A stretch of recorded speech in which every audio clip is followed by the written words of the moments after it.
Hi, I'm acoustic guitar editor Scott Nygaard, here to play the musical examples for this edition of Weekly Workout, which will help you navigate the modulations and circle of fifths progressions. While most folk, country, and rock songs remain in one key, allowing soloists to deal with one tonality at a time for at least 8 measures or so, some songs are based on circle of fifths progressions that change tonalities rather rapidly and often. Circle of fifths progressions can be heard in bluegrass, jazz, country, and pop music. There are circle of fifths progressions that stay in one key, such as the ubiquitous Blue Moon progression, for instance.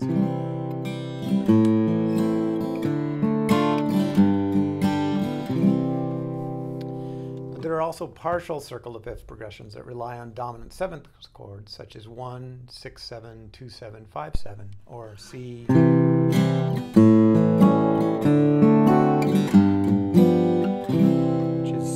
A7, D7, and G7, back to C. These progressions undergo changes in tonality with each chord that make them trickier to navigate when soloing. The first thing to do when playing a chord progression that changes tonalities, whether it's a circle of fifths progression or not, is to familiarize yourself with the progression.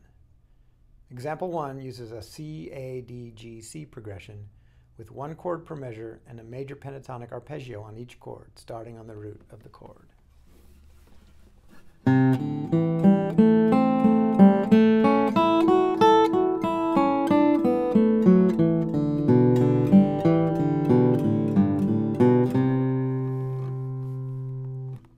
Example 2 shows one way to expand on this first phrase using the dominant seventh scale of each chord. Once again, each phrase starts on the root of the chord.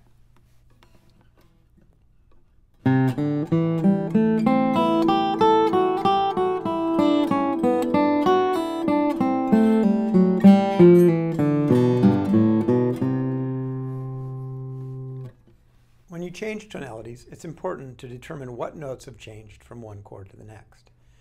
Fortunately, when you're moving from chord to chord in a circle of fifths progression, only one note changes as you move to the scale of the new chord.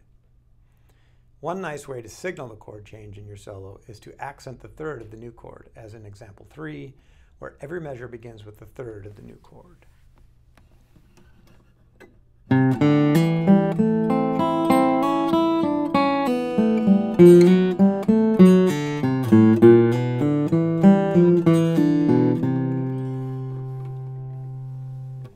In week 2, we'll start by looking at common tones, the notes in the chords that don't change as you go around the circle.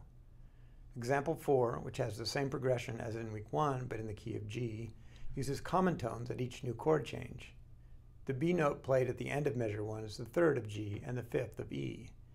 In the E7 to A7, A7 to D7, and D7 to G changes, the common tone is the root of the first chord and the fifth of the next chord.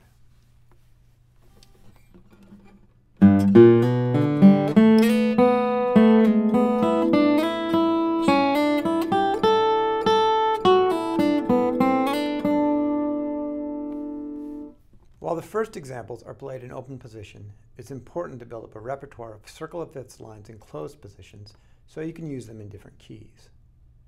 Example 5 uses the same progression as example 4, but this time in third position, and the line accents the third of each new chord.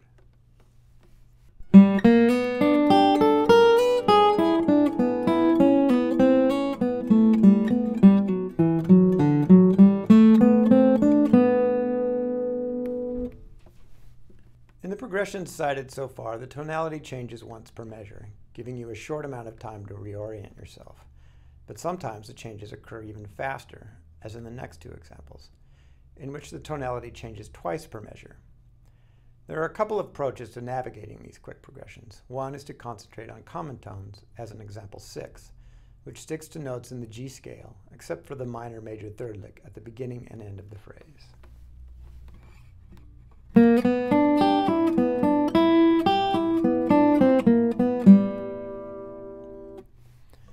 Example 7 is an example of a phrase that outlines the changing tonality more obviously, with a C sharp at the beginning of the A7 chord and a C natural as the chord changes from A7 to D7.